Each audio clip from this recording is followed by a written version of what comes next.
Good morning, Kensington. Good morning, everyone. How are we feeling this morning? That was okay. Let me ask one more time. How are we feeling this morning? Yes, there's the energy I've been looking for. Again, we are so excited that you decided to join us this morning. I want to invite everyone. Let us stand to our feet, and we're going to sing a song about our God today. It's an encouraging one. If you know it, we want to hear your voices singing it with us. Here we go.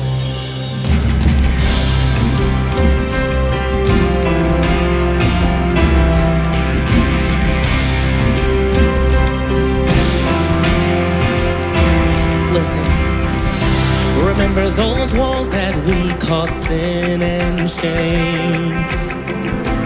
They were like prisons that we couldn't escape. But he came and he died and he rose. Those walls are rubble now. Yeah. Oh. Remember those giants we called death and grave. They were like mountains that stood in our way. But he came and he died, then he rose. Those giants are dead now. Let's sing this next part out. Here we go. 'Cause this is our God, this is who he is. He loves us.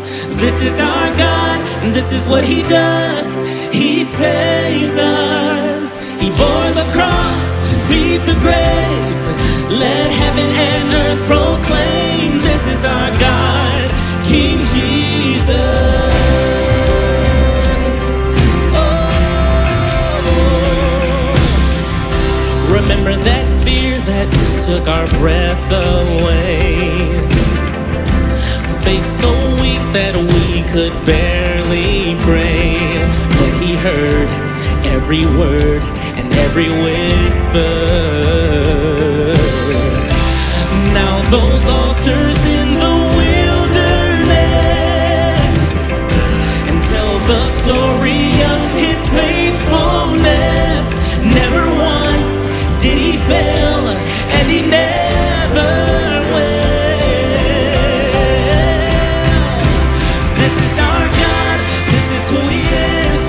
He loves us. This is our God, this is what he does. He saves us. He bore the cross and beat the grave. Let heaven and earth proclaim, this is our God, King Jesus. Listen. Who pulled me out of that pit? He did, he did. Who paid for all of our sin? Nobody but Jesus. Who pulled me out of that pit? He did, he did. Who paid for all of our sin? Nobody but Jesus. Who rescued me from that grave? Yahweh, Yahweh. Who gets the glory and praise? Nobody but Jesus. Who rescued me from that grave? Yahweh, Yahweh. Who gets the glory and praise? Nobody but him. This is our God, this is who he is. He loves us. This is our God, this is what he does. He saves us. He bore the cross and beat the grave. Let heaven and earth proclaim, this is our God, King Jesus. Again, he bore the cross and beat the grave. So let heaven and earth proclaim, this is our God, King Jesus. Oh,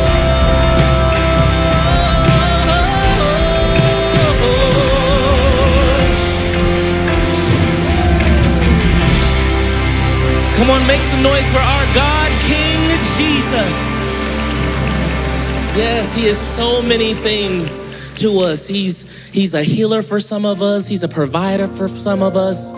And for me, I can say he's my foundation. I can depend on him. I can lean on him. So I want us to sing this next song out together. It's a familiar song that we know. Yes.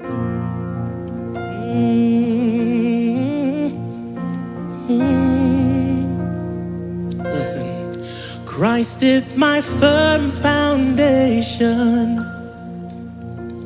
the rock on which I stand when everything around me is shaken.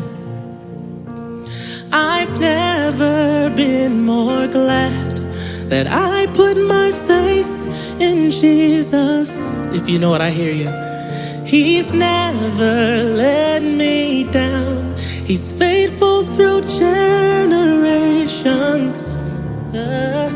So why would he fail now? Here we go. He won't.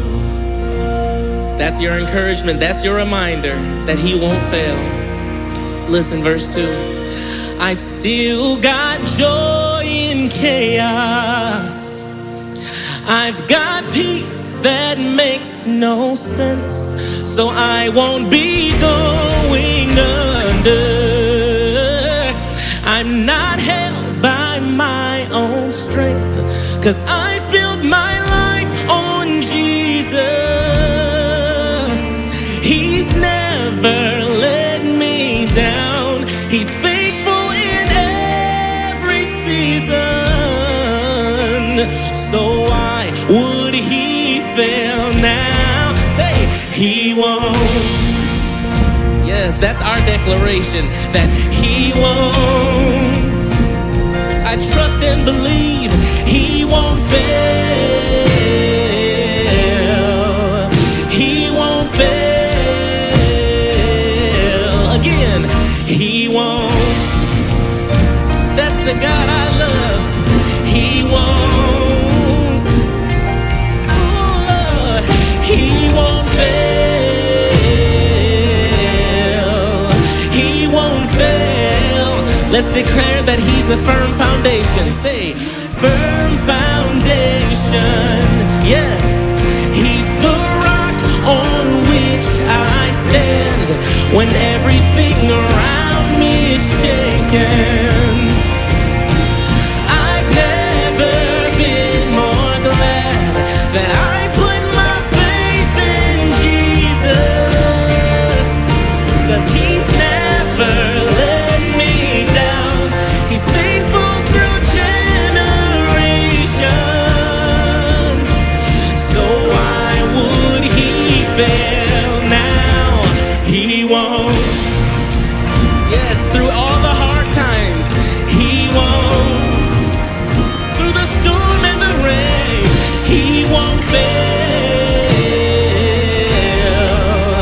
He won't fail.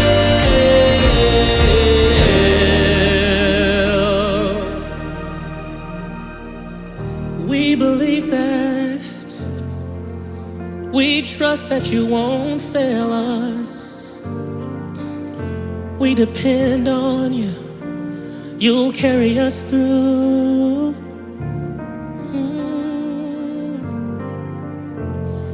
Rain came, wind blew. My house is built on you, and I'm safe with you. I'm gonna make it through. Rain came, wind Blew. My house is built on you. come on, sing it. I'm safe with you. I'm going to make it. Come on, let's declare it like we believe it. Say, rain came, wind blew. My house, it was built on you. Now I can say I'm safe with you. Come on, come on, sing it. I'm going to make it through, 'cause I'm standing strong on you, Jesus. That's how I know I'll make it through, 'cause my house is built on you. Yes, 'cause Christ is my firm foundation. He's the rock. Come on, declare. When everything around me is shaken. I've never been more glad that I put my faith in Jesus. He's never let me down. He's faithful. Faithful are you, God. Why would he fail now? Like you made it say, he won't. No matter what you're facing, he won't fail. He won't fail. Oh, you won't fail me, Jesus. Oh, he won't. He won't. He's faithful. He's loyal. He won't fail. He won't fail.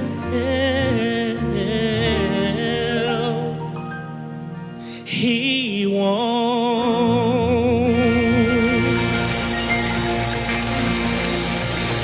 He won't fail us. And that's what he wants to be, the God that won't fail. He wants to be our foundation. A foundation that we can build on, that we can lean on, that we can trust in. And for some of us, it might be hard to trust. We got questions. And I'm here to tell you, this moment is for you today. Kensington has been doing some great things. We got a video prepared. I want you to check it out.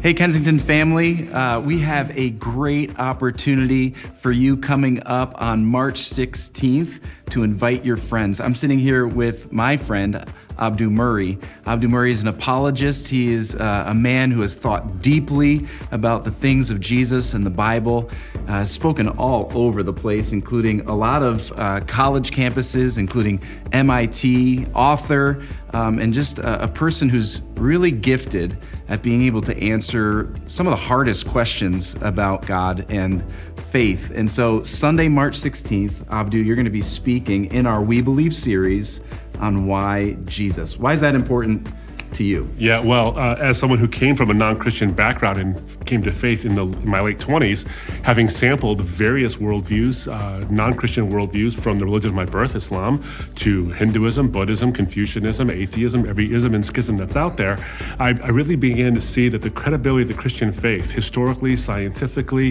and existentially, really sung not only to my mind, but to my heart.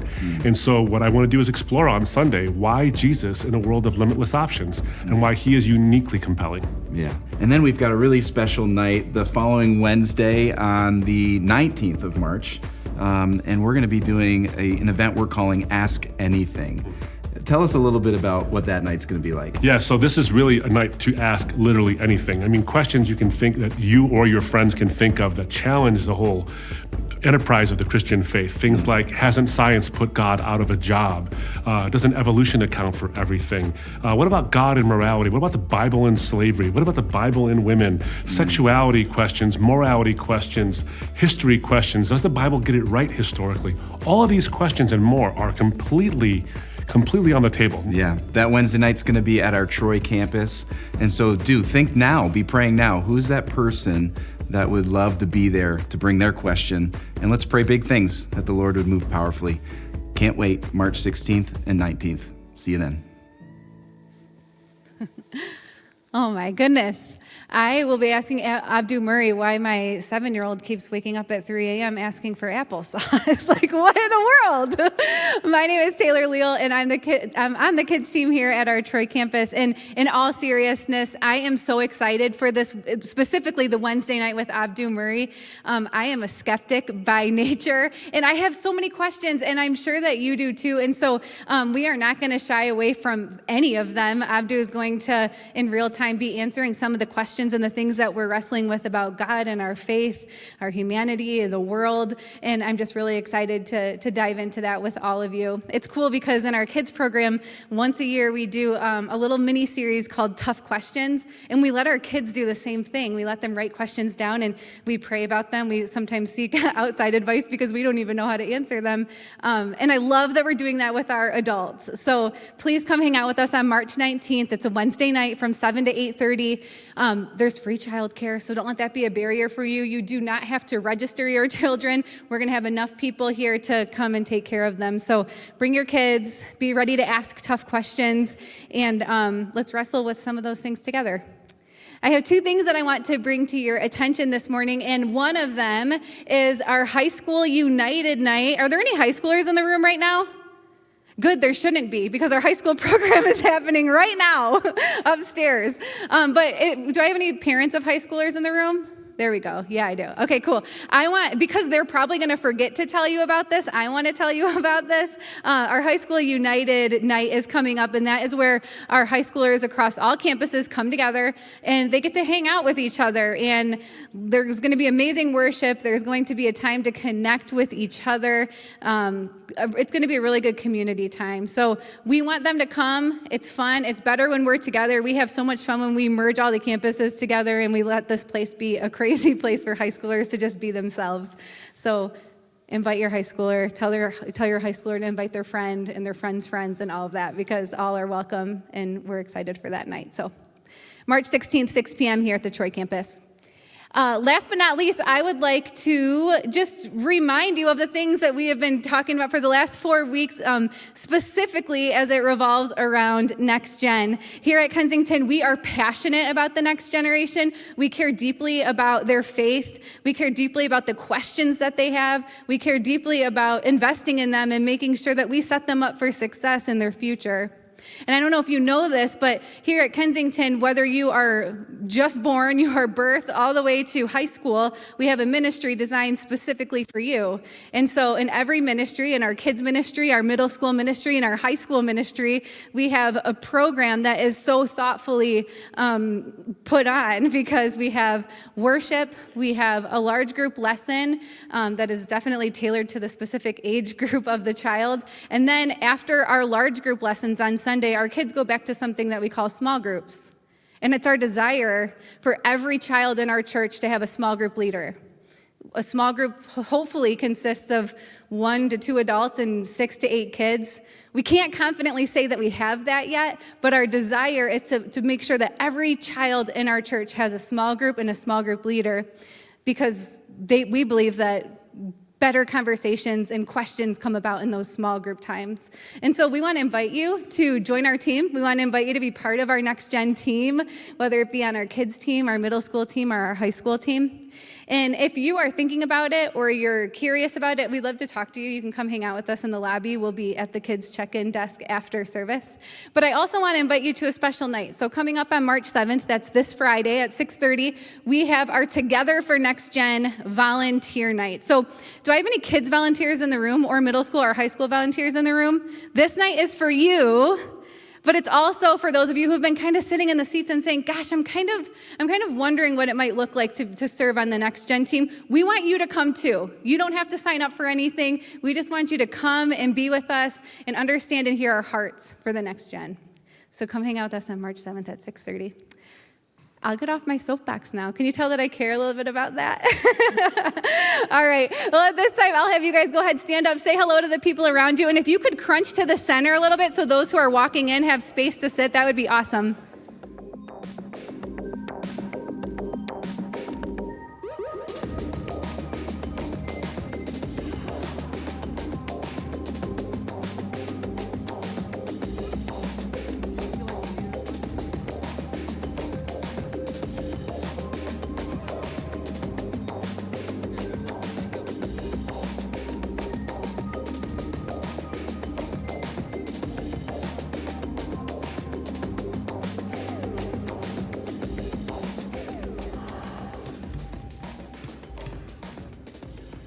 Good morning, good morning, good morning. I think it's like 24 degrees outside, right? It's a little bit chilly. Hopefully you have a cup of coffee in your hand or some hot beverage so to warm us up, but this is what gives me hope.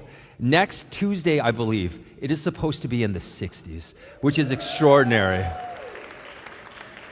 And so that gives me hope, and that'll get me through this week, which I hear there's some 50s coming along. And so, hey, you know what? March hits, and Michigan turns a corner, and we can actually see our grass, which is still dead. But hey, you know what? We'll take it, right? And so, hey, let me just say, if we have not met, my name is Andrew Kim, and I'm part of the team here at Kensington. And whether we are here in the room or whether you're joining us via streams from wherever you are, we want to say welcome and so glad that you are here. And we are currently in the second week. We're today in the second week of our series, We Believe, where we're really unpacking some of the core tenets of the Christian faith. And last week, Nate Marialki, he kicked us off by talking about what we believe about God. And when it comes to this topic, I love the words of the late author A.W. Tozer, and this is what he wrote. That he said, what comes into our minds when we think about God is the most important thing about us. It's absolutely foundational. Everything stems from this, which is why we addressed it first in this series. And so today we're going to continue on by talking about what we believe about creation. And what we believe is that God is the maker of heaven and earth, of everything that is both seen and unseen. That he's the one who created the massive and the majestic mountain ranges. He's the one who created the deepest of oceans, which we as human beings still haven't fully explored yet. He's the one who made the vast expanse of space and all the crazy plants, animals, and insects that we have running around on this earth. Because have you ever looked at something and ever wondered, why did God make that? And every single time I come across poison ivy and mosquitoes, I'm like, what is the purpose of this? Right? But they're here, and God made them for a reason. And God also created you and me and all of humanity with our passions and our interests and our idiosyncrasies as well. Because this is who God is. He is creator, the creator of all things.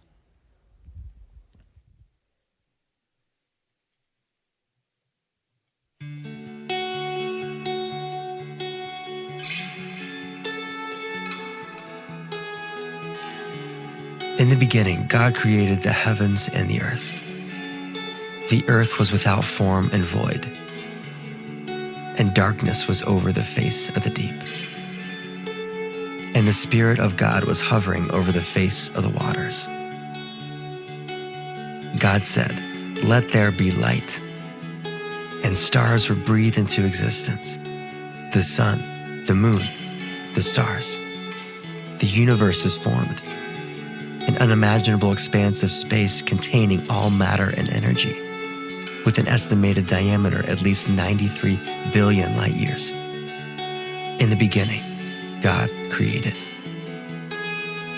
God of creation, there at the start, before the beginning of time.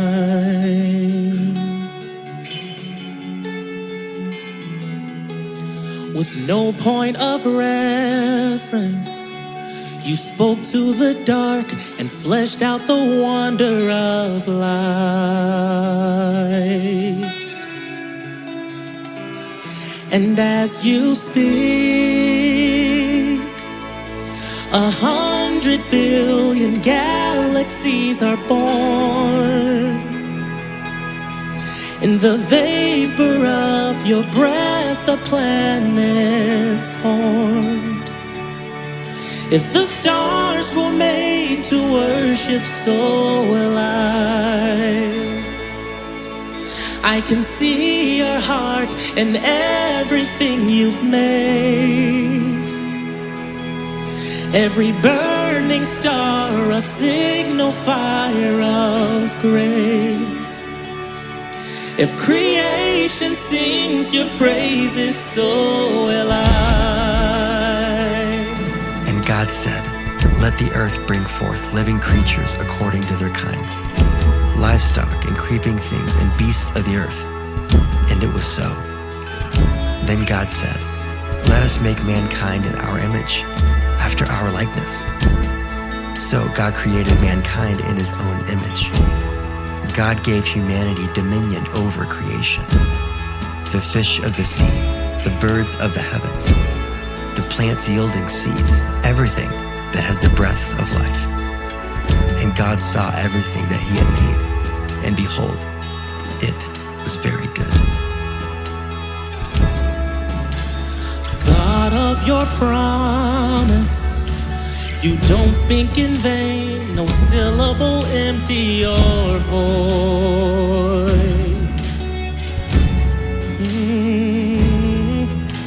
For once you have spoken, all nature and science follow the sound of your voice. Oh, and as you speak, 100 billion creatures catch your breath, evolving in pursuit of what you said. If it all reveals your nature, so will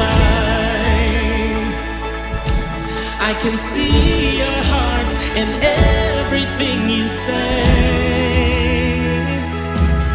Every painted sky, a canvas of your grace. If creation still obeys you, so will I. From the vast expanses of space, the glorious sunsets that crown each day, the roar of the oceans, the majestic peaks of the mountains, the beauty of everything that has the breath of life, to the number of hairs on our heads, God is creator of all. Stars were made to worship, so will I. If the mountains bow in reverence, so will I. If the oceans roar your greatness, so will I. If everything exists to lift you high, so will I. If the wind goes where you send it, so will I. If the rocks cry out in silence, so will I. If the sum of all our praises still falls shy, we'll sing again 100 billion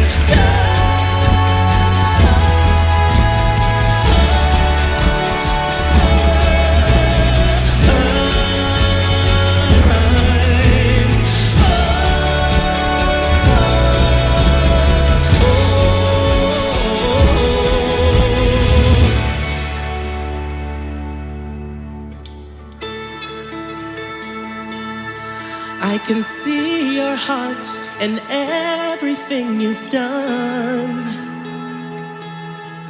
Every part designed in a work of art called love. If creation sings your praises, so will I.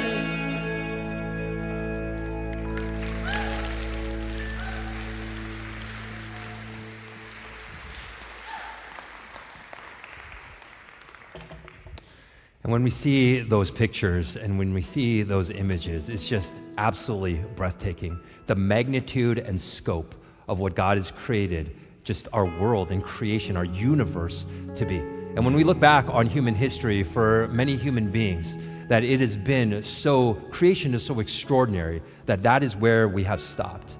But ultimately, creation points to something even greater. It points to someone even greater, because if the art is this beautiful, what must the artist be like? And that's really what we're going to be diving into and really looking at today. So as we continue on, would you join me in prayer? Jesus, thank you, Lord. Thank you for your creation, Lord, that's sitting in this room and streaming as well, because every single one of us, we are a part of that as well.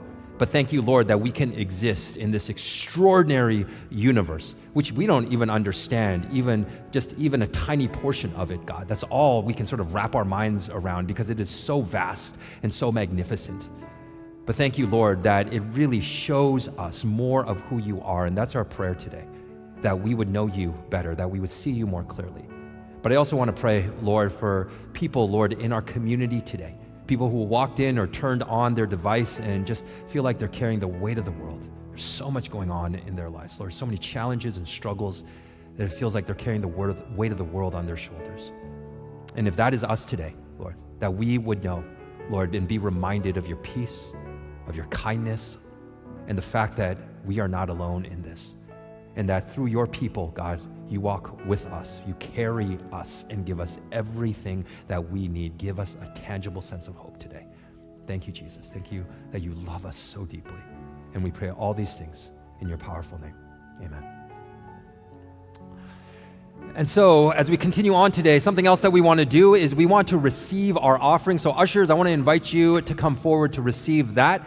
And if you are somebody who would like to financially partner with us, there are a number of ways that we can do so. We're going to see the offering bags coming around, but at the same time, we still have a lot of electronic ways to give. And if you're anything like my family, we give electronically every month. And so there are a lot of different ways, whether it's scanning the QR code, texting the word Kensington to 77977, using the app or the website. And please know that when we give, it absolutely makes a difference in the lives of others. Giving fuels life change. And I got a glimpse of it this past weekend. And Friday night, for 12 hours, we had takeover. And that is where almost 300 middle schoolers came together. They had a service over in the chapel, and the energy was crazy. We're going to see, that's a picture of it. And so it was crazy, the amount of energy. And then, with all of that energy, they went to Kalahari, and they were going down water slides at 2, 3, whatever in the morning. And it was a lot of fun. But this was the picture, right? We see pictures on the side. But this was I didn't take a picture of this. I wish I had. But this was the image that sticks in my mind that is so aptly represents takeover. I was out in the lobby, right? And there's all these middle schoolers around me, and I see this young student over by where we get coffee. And she pulls out of her bag a 2-liter bottle of orange Fanta. And she proceeds to take the top off, and she just starts chugging this thing. Right? And so she finishes about a third of it, realizes, hey, maybe I shouldn't drink all of it, and puts the cap back on and puts it back in her bag. And that, to me, is what takeover is all about.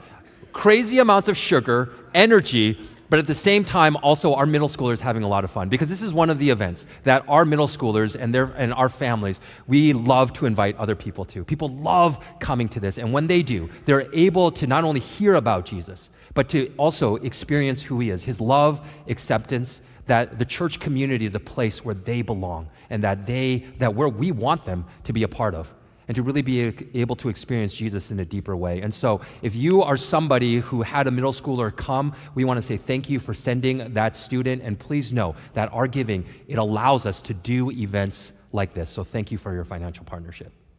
And so today, as I mentioned, we're going to be talking about this topic of creation. And I find it a little bit funny, a little bit ironic even that I am talking about it. Because when it comes to nature, you know what? I don't really have this deep appreciation of it. My wife, Robin, does. And so when she sees a beautiful sunset, what she'll do is she'll turn to me many times and she'll say, hey, you know what? Isn't that gorgeous? And my usual response is, it's okay. Right? But even for a curmudgeon like me, there have been moments in my life where God's creation has just taken my breath away. I remember the very first time, and this was in our 20s, when we drove into Yosemite. And we were on this winding road. I forgot which entrance that we entered into, but we were on this winding road, and I'm in the driver's seat. So I'm trying to focus on where we're going so I don't drive us off the side of the cliff. But to my left was this amazing view. And so I just kept on doing this, right? This. And so we thought it would probably be for our best if we stopped. So we pulled over and we got out, and this was the view that we saw.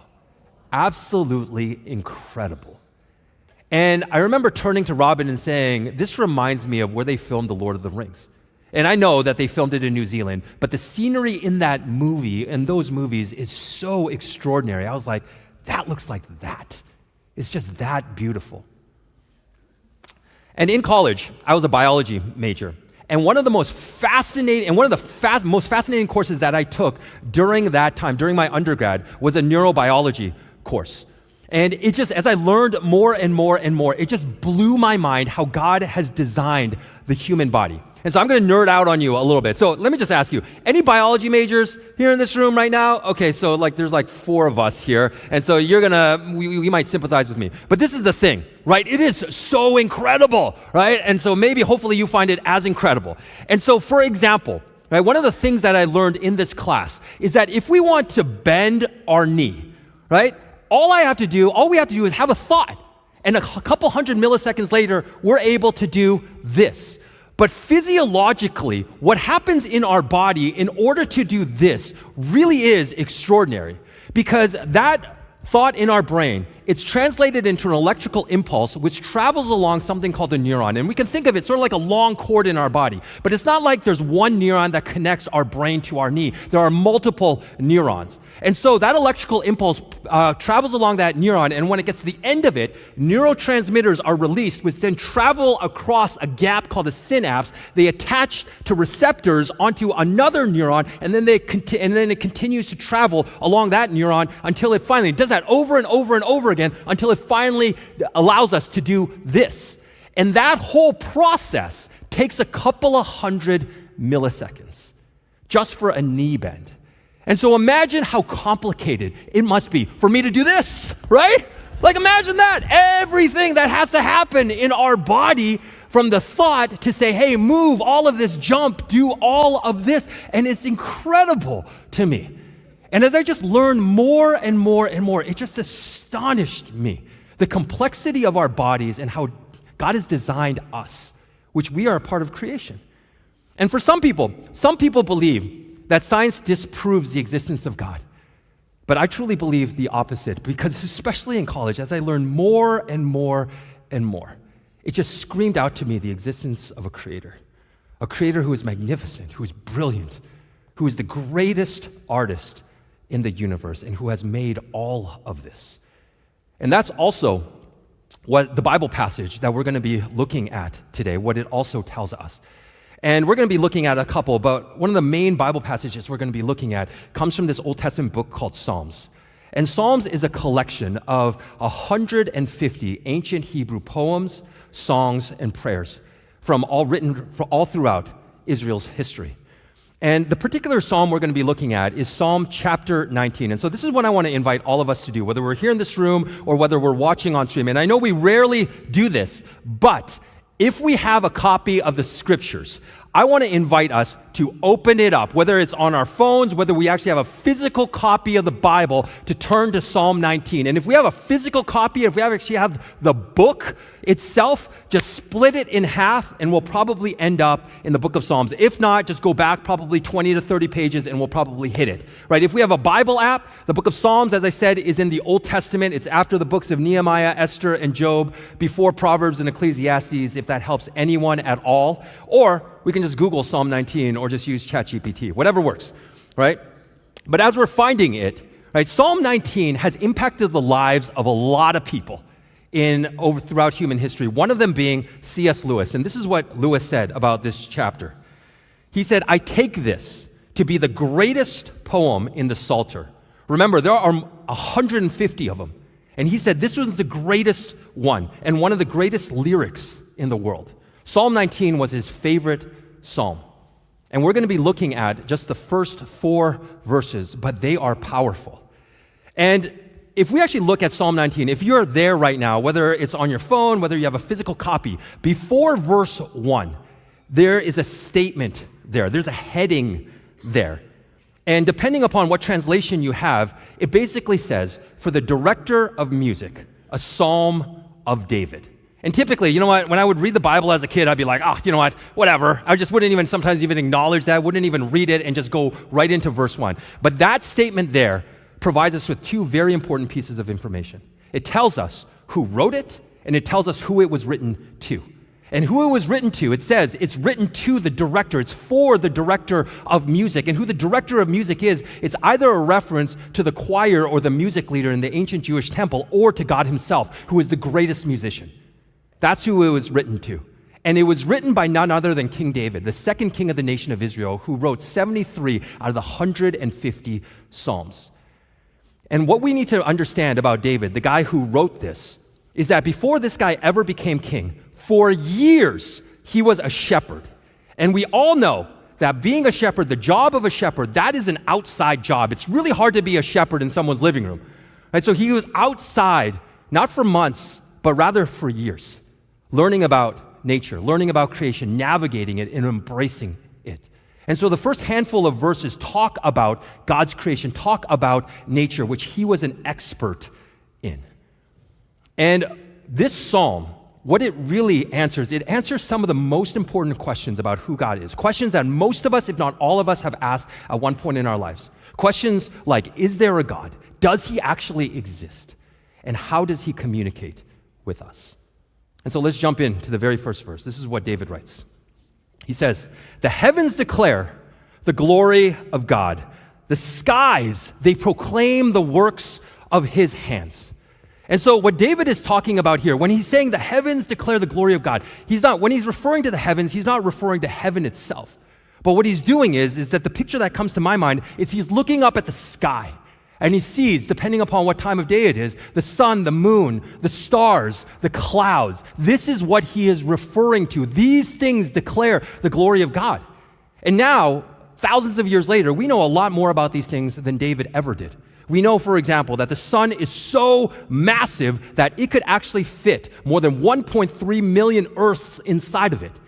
And the core temperature of the sun, and I don't know who measured this or who determined this, the core temperature of the sun is about 27 million degrees Fahrenheit, which I don't even get that. I look at my oven and it heats up to around 500 degrees and I think that's scalding hot. So 27 million, that's like, I can't even wrap my mind around that.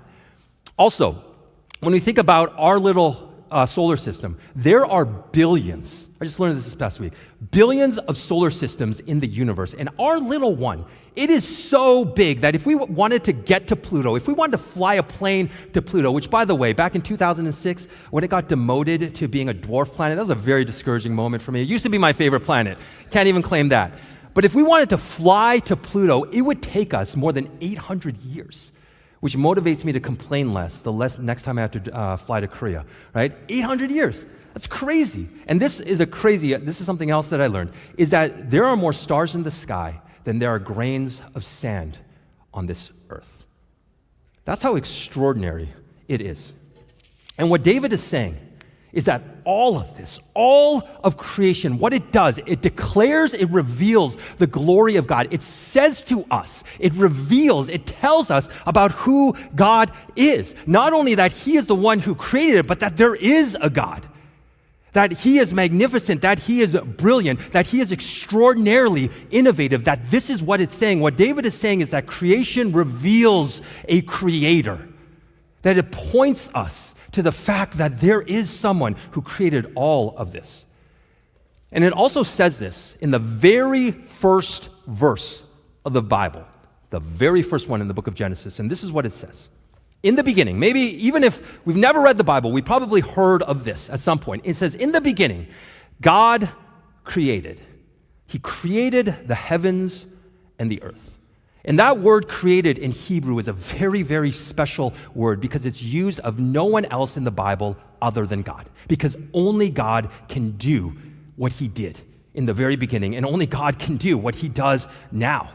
No one else has that power. No one is able to do that. And that word created, when it says that God created, what it's communicating is two very important things. It not only tells us that God created the universe, that he is the one, but also when we dive deeper into that Hebrew word, what it means is that God created this world from nothing. He didn't use pre-existing building blocks or material, but the word in Latin that a lot of theologians and scholars use is ex nihilo. And what that means is that he made it from nothing. And it also says this, it actually makes these two statements in the New Testament book of Hebrews. This is what it says in that book. It says, by faith, because that's a lot of times what it takes, we understand that the universe was formed at God's command. God's the one who made it. That's what he's saying. So that what is seen, and here's the second statement, so what is seen was not made out of what was visible. It was created ex nihilo. It was created out of nothing. And this doesn't make sense to you, and it doesn't really make sense to me because it violates the very principles of our world. It violates science, it violates physics, because if we think back to elementary school, whether it was 3rd, 4th, 5th grade, whatever it was, right, we learned about the law of conservation of mass. And what that law tells us is that matter cannot be created or destroyed, it can only be transformed. But this tells us that God is not. He is not constrained by these rules and by these laws. And so what creation was, it was a supernatural event.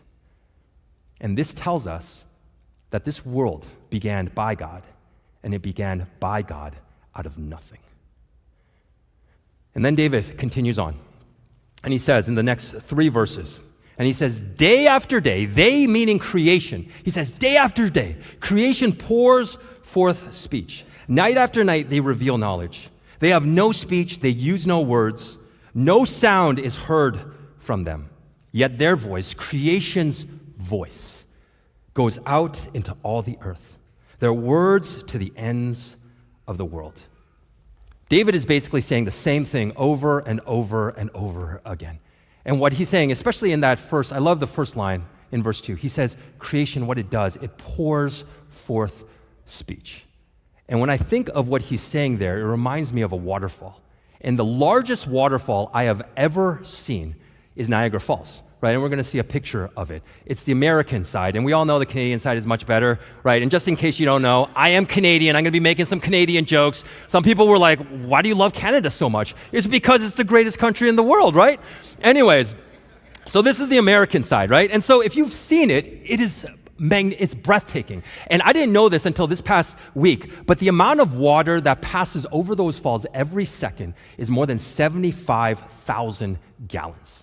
It's like, that doesn't make sense to me, right? So when David says that day after day, creation pours forth speech, sort of like that waterfall pours forth water, gallon after gallon after gallon, what he's saying is creation is always pouring forth knowledge about who God is. David's saying, we can't get creation to shut up about who God is. It's constantly talking, constantly telling us about God. And so the question isn't, does God exist? Does God communicate with us? That is not the right question. The question is, are we listening? Because the world that we live in, the culture that we live in, is one of busyness, is one of hurry, where we're constantly rushing around, running around from one meeting to another, from home to school, to work, to back to home, from one kid's practice or activity to another, and we're constantly going and going and going. And at least for my pace of life, when I look at it, I rarely pause to stop, to look around, and to listen. But when we do, I truly believe, whether it's the beauty of a mountain, whether it's the warmth of a sun, whether it's a conversation with a new friend, through all of this, that we will hear the voice of God saying to us, I love you, I see you, I care about you. I want to have a relationship with you. So David is saying creation constantly speaks. And it tells us about this God, the God who created it all. And years ago, when my wife Robin and I were first married, I think it was like, 17, 18 years ago, whatever it was, right? I know when we were married, right, by the way, but somewhere around, right after we got married in the first couple of years, we were living in Boston, and a family member came to visit us. And this family member does not follow Jesus, but knows that we do. And so after dinner one night, right, the kitchen was a mess, right? Stuff all over the place. There were plates and utensils. We had soda cans. We had containers, different things lying everywhere. And so I just wanted to clean everything up. So I took a trash can, and regardless of the cans or the containers, I just started throwing everything in the garbage. And this family member saw what I was doing and said, don't you recycle? Aren't you a Christian? Shouldn't you care about the planet more than anyone else? And I was like, oh, right? It's like she stabbed me right in the heart with her words, because the answer is yes, we should, right? And this is what I believe. A person doesn't have to follow Jesus to have a passionate care about creation, to passionately care for what God has created all around us. But this is what I believe. There are no better intellectual, spiritual, and moral reasons for caring about creation than in the Christian faith. And let me just say this, right? For the next 10 minutes or so, we're going to talk about what does it actually look like for us to care about what God has made all around us, whether it's human beings, whether it's trees, whether it's fish or what animals or whatever it may be. And maybe for some of us, we may hear that and we may be tempted to turn that off, because we might be like, oh, you know what? That's that leftist liberal stuff.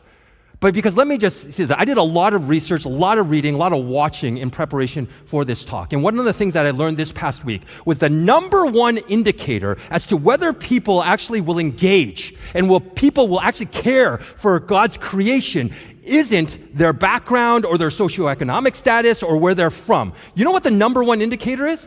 Who they voted for. It's their political affiliation. And so that made me so sad. Because if we're a follower of Jesus, what we're saying is, what that means is, we're not governed by what God desires and what God says in the scriptures, but we're more attached to our political affiliation. And I was like, that is so sad to me. And so if that is us, and what I'm saying, you're like, you're just tempted to be like, forget it, right? I don't agree with that. That's those people on the other side of the aisle, whether it's left or right or whatever we believe. This is what I want to challenge us to do, because I don't believe this is political. I truly believe that this is biblical. That the Bible passages that I'm actually going to be looking at, if you disagree with them, I would love to have a conversation with you about it. Take a look at the scriptures, mine it for ourselves about what God says about how to actually take care of these resources that He has entrusted to us. And if we believe something different, I would love to know your perspective. I genuinely and humbly ask that. And I genuinely, humbly mean that. Because I truly believe that this is God's mandate, that this is a command that He has given us. It's not just a suggestion and saying, hey, if you got a couple extra minutes, live this way. No, He's saying, if you are somebody who says, you follow me, this is how I want you to conduct yourself, and this is how I want you to live. And when it comes to care of creation, you know what? For mostly, if we're a follower of Jesus, we don't have a great reputation in this area. And there was a man by the name of Lynn White, and he was a professor. He was a professor of medieval studies at Princeton University back in the 1930s. And I believe let me just get the date right, in 1967, he wrote a landmark essay titled The Historical Roots of Our Ecological Crisis that was published in Science magazine, which is one of the premier academic journals in the world. And one of the reasons why I know this is that when I was in my college days, I worked in cancer labs and microbiology labs because of my undergrad, and I read a lot of Science magazine, right? It's a good one, right? But it's highly respected. And one of the things that he said was that he said the Christian faith, he said in this article, the Christian faith is one of the main reasons why we have an environmental crisis today. And this guy is a professor of medieval studies, remember. And so he actually traced the environmental crisis at that time back to the Middle Ages of Europe when Christian faith and the Christian theology was actually flourishing. And he actually believed, what he believed and what he said is that Christian theology leads people to the exploitation of nature. And one of the verses that he believed spoke to this and compelled people to do this is in the book of Genesis. And this is what it says in verse 28. It says that God blessed them, and them being Adam and Eve, the first two human beings. God blessed them and said to them, be fruitful and increase in number. Fill the earth and subdue it. Rule over the fish in the sea and the birds in the sky and over every living creature that moves on the ground. And he said that this verse has caused people to believe that they can exploit creation and use its resources however they want. And those four words that are highlighted there, subdue it and rule over it. He was like, it's those words right there. But this is the thing, right? When we actually look at this verse, that is not what God is commanding here. When he's saying, I want you to subdue creation, I want you to rule over creation, he wasn't saying, hey, you know what, as human beings, I want you just to conquer it, I want you to just beat it over its head and use it however you want. That's not what he's saying here. That's not the command there. The command is not to conquer, the command is to be a steward of the manager of God's resources. God is saying, all of this is mine. It's all mine. I'm the one who made it, and I am the owner of it, and I am entrusting it to you to care for it, to protect it, to preserve it, to develop it, so that it would be what I dreamed and destined for it to be. That is what he is saying here. That is the statement that he is making. And so it's not do whatever you want, but it's actually to live and care for creation in the way that God desires, because he ultimately is the owner. It's a command for stewardship. And one of the greatest passages in the Bible that talks about creation care and the care of God's creation and what he has made is also found in the book of Genesis. It's actually Genesis chapter 9. And this is actually a thought from the late author and pastor Tim Keller. He has a lot of great thoughts on this. But in Genesis chapter 6 through 9, we have an account of the flood. And probably many of us, we've heard that story where one day God came to a man named Noah and said, hey, I want you to build a big boat in the middle of nowhere, not even close to water. Right? So this guy looks so incredibly foolish, but he says yes to God, starts building a boat, and then God says, I want you to bring your entire family onto this boat and 2 of every animal on this earth, because I am going to destroy this earth via flood. And that's exactly what happened. And if you want to understand the details of why that happened, that is another message for another day. But anyways, so that's what happened, right? And afterwards, what God did was that he entered into a covenant relationship, a covenant agreement with creation and with the earth through Noah, right? And this is ultimately what happens, and this is what he says. It says, then God said to Noah and to his sons with him, I now establish my covenant. And the best way to think of it, we don't really use that language. We can think of it as an agreement, almost like a contract in a lot of ways. I now establish my covenant with you and with your descendants after you and with every living creature that was with you, the birds, the livestock, and all the wild animals, all those that came out of the ark with you, every living creature on earth. I establish my covenant with you. Never again will all life be destroyed by the waters of a flood. Never again will there be a flood to destroy the earth. And God said, this is a sign of the covenant I am making between me and you and every living creature with you, a covenant for all generations to come. I have set my rainbow in the clouds, and it will be the sign of the covenant between me and the earth. And what's interesting in the Bible is that God only made a covenant with something or someone in order to save it. It's the reason why he made a covenant with Abraham, with Moses, with David. And so what's so interesting here is that he makes a covenant with the earth. And so does this mean that the earth needed to be saved? Did it do something wrong? Did it sin against God? And no, the answer is it didn't sin against God, but you know who did sin against God? We sinned against God. And so because of our sin, God knew that we would ultimately exploit and devastate the earth. And so he understood the earth wouldn't need to be saved from itself. It would need to be saved from you and me. And so when he enters into a covenant, into this agreement with this earth, what we see is God's commitment to protect and to preserve his creation. And so if we are stewards, remember, we're managers. God has said, hey, these are the resources I have given you. I want you to do with it what I desire, protect it, preserve it, develop it, use it in the way that I want. If this is who we are, what this then means is that when we see God's creation and God's resources being exploited, being devastated, being abused and misused, our job is to step in and to stop it. But at the same time, it's also to live in such a way that it allows everything around us, not just us, but all of God's creation to truly flourish and be what God dreamed and destined for it to be. Because when we actually care for creation, this is what it says, this is what I see all throughout the scriptures. When we care for creation, what we're doing is that we honor our Creator. We respect our Creator and how he desires for us to live. And someone who actually does this, and I learned a lot about farming this past week, is a guy by the name of Matthias Pitts. And Matthias, he is our worship arts leader over at our Orient campus, and with all of his free time, which he has none of, he and his family own and operate Ironwood Ranch, which, as I mentioned, is a farm.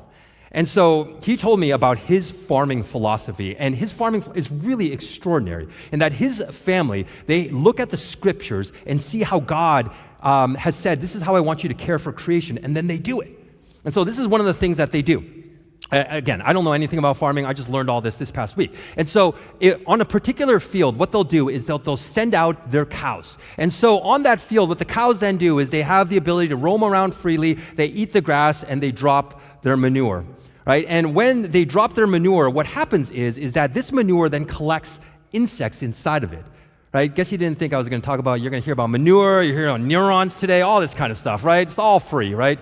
Anyways, so it drops the manure, collects insects, and then after a short period of time, the cows doing this, they move these cows onto another field, and then they bring on the chickens in that field, because you know what chickens do? They actually eat the insects in the manure, as gross as that is, but they do that.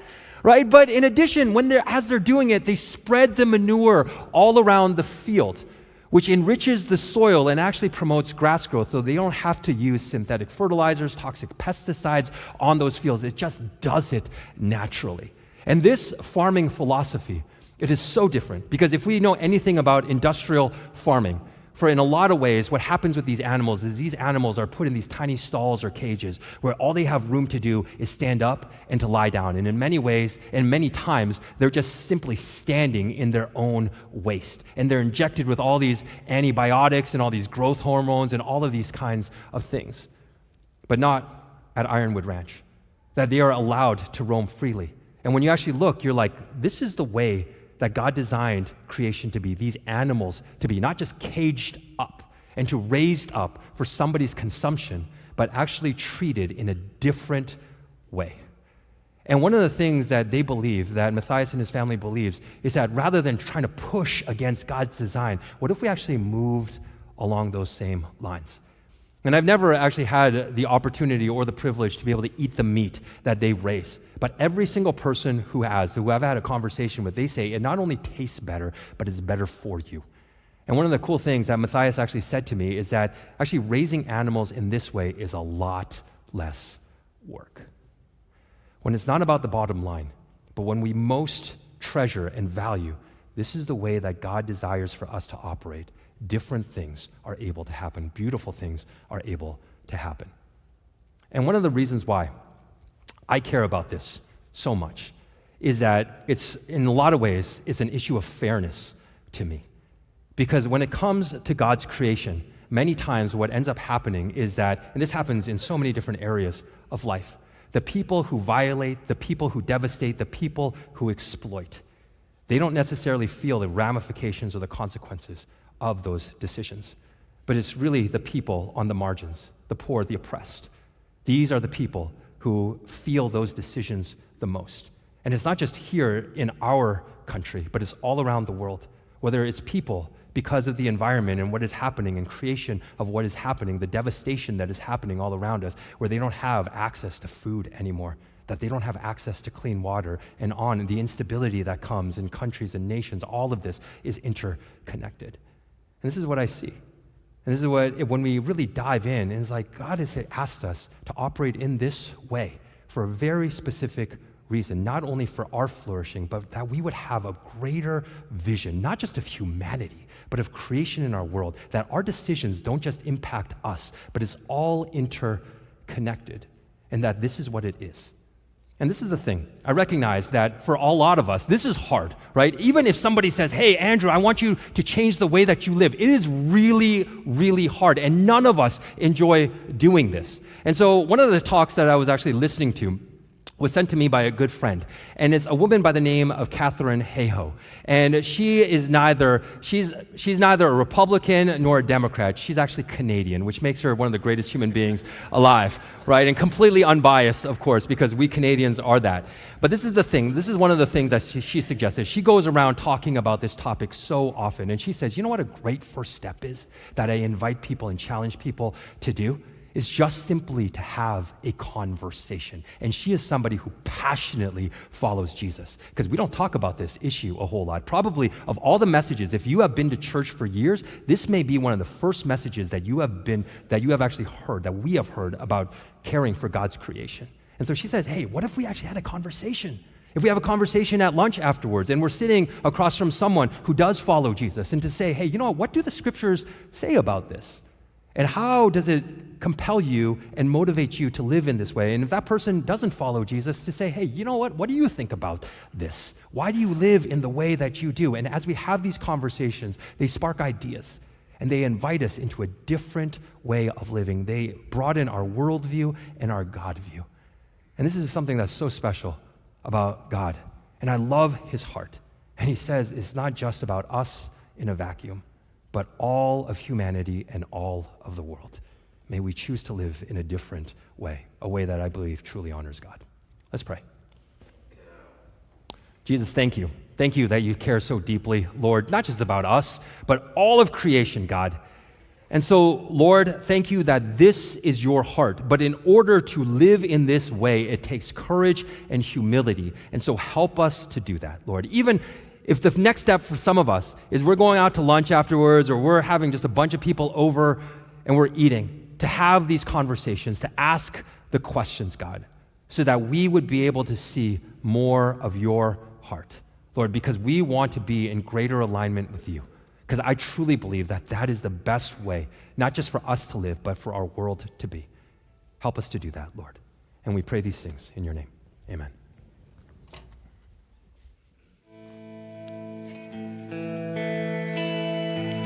We want to step into this next moment together and sing about a song that talks about his greatness and how amazing he truly is. From creation to creator, we want to sing this song out together. Here we go.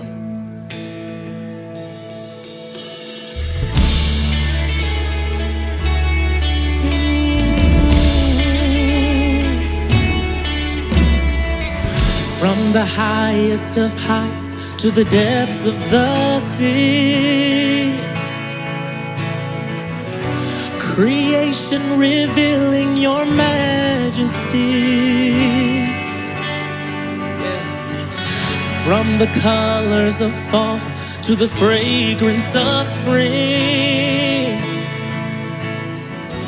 every creature unique in the song that it sings, all exclaiming, indescribable, uncontainable. You place the stars in the sky and you know them by name. You are amazing, God. Yes, it says, all powerful, untamable, awestruck we fall to our knees as we humbly proclaim, you are amazing, God. Oh. Listen, it says, who has told every lightning bolt where it should go? Or I've seen heavenly storehouses laden in snow. Yeah. Who imagined the sun and gives source to its light,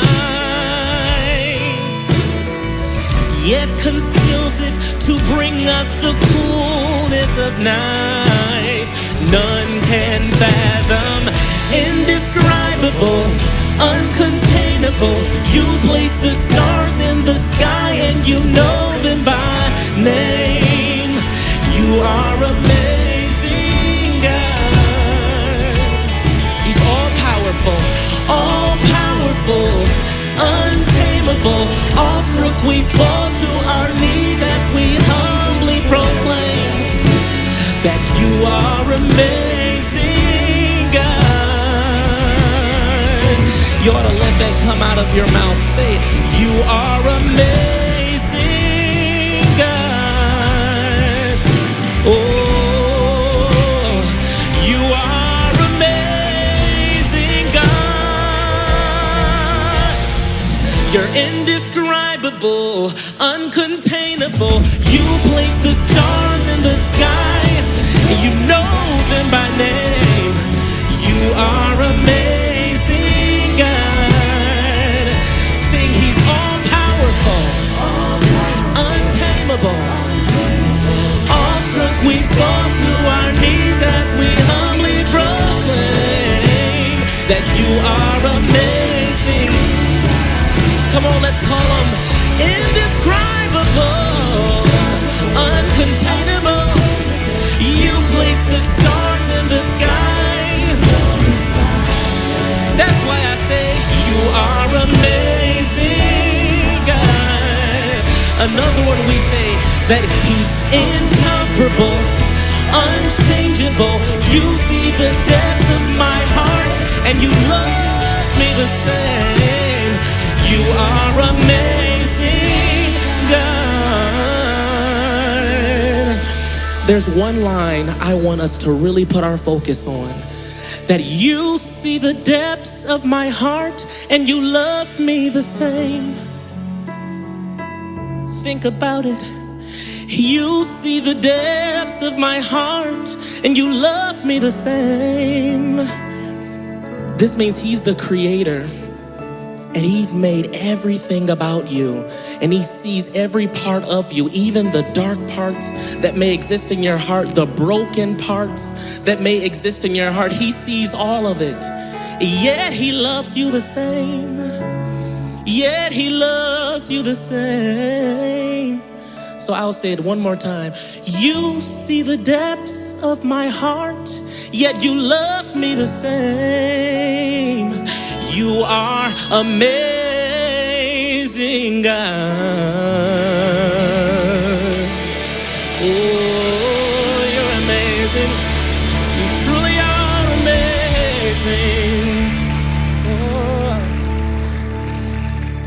And just to give us a heads up, next week, we're actually going to see the love of God for his people, the love of God for creation, because we actually have baptisms next week. And so this is a great service, not only for us to be a part of, but to invite family and friends, because it really is powerful hearing these stories. And so as we end today, also a reminder that our prayer team will be down front, if I can get those words out. And so I want to say thank you for being here, everyone, and we will see you on Wednesday. Have a great rest of your Sunday.